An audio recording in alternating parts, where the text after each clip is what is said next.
So I'd like to talk to you about another critical set of microskills, and this comes out of the work of Michael Grinder, and he's a mentor of mine and he's the master of these microskills. But I want to show you these microskills at the level that's practical and really useful for facilitators. So I'm going to talk to you today about points of focus. And points of focus are what you do with your eyes. First point of focus is when you're looking down. Second point of focus is when you're looking directly at the person you're engaged with or the whole team. Third point of focus is when your eyes are looking at a third point different from yourself and from the group, so that the whole group looks at what you're pointing at. And so you need to stay focused on the screen or on the flip chart or whatever that third point of focus is, as opposed to this, which is not third point of focus. I'm still pointing at this screen, but my eyes, that's the point of focus, is looking at the group. This is for a third point of focus. And fourth point of focus is when somebody in the group is talking about something completely off topic, which unfortunately happens a lot. And you want to move on and not go through a whole thing to say, help me understand how what you're talking about is on focus. You just do it with microskill, nonverbal skill. And that is the person's talking to you, you look them directly in the eye. When you realize that it's off focus, you actually just take your hand, move it off to the side, and then look to the rest of the group away from that person and talk about the topic that you were on. So getting back focused on the topic. The person who was talking is distracted by your hand. It's as if you're throwing the idea away in the trash, but you're not doing all of that in front of the group. It's just simply acknowledging the person, taking the idea, and then moving back to the focus of the conversation. So those are 4 points of focus, and I want to show you those in these images on the screen. So if you look at this first image, this is first point of focus.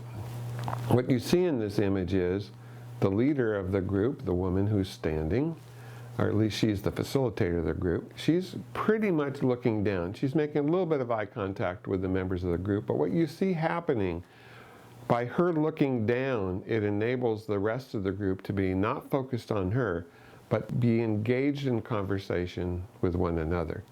So first point of focus you use when you're under attack by the group, or as a signal to the group to actually engage with each other, which is an example of this image.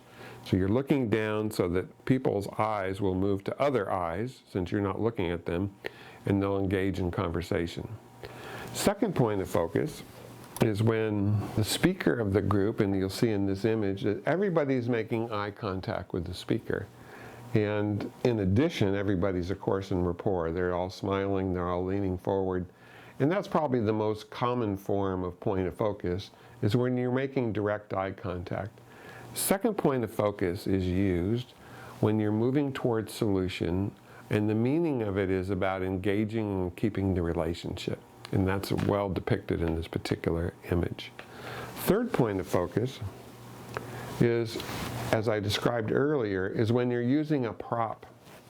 And by keeping your eyes and hand, that's called hand-eye coordination, on the prop, what it causes the group to do is look into that particular point that you're focused on. And third point of focus is the facilitator's best friend. You use third point of focus often when it's an emotional topic. And you don't want to personalize the conversation by you, the facilitator, looking at individual to individual, but you actually want to objectify the conversation, and that's done with a data point that's like a triangle. It's not you, it's not them, it's at a third point.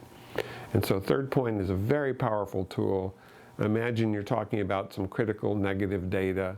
You would have that data up on a screen, a PowerPoint presentation, or on a flip chart of some kind, and you're looking at the chart and asking the group, so what meaning do we make of this?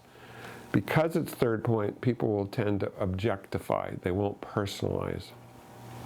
Fourth point of focus, again, as I talked about before, is literally, this picture is kind of humorous. This woman's going, that idea is out of here.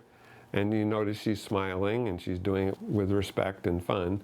but people are off of that particular topic which was ever being brought up, or a point of view that was being brought up by an individual that was way out of bounds or way off topic.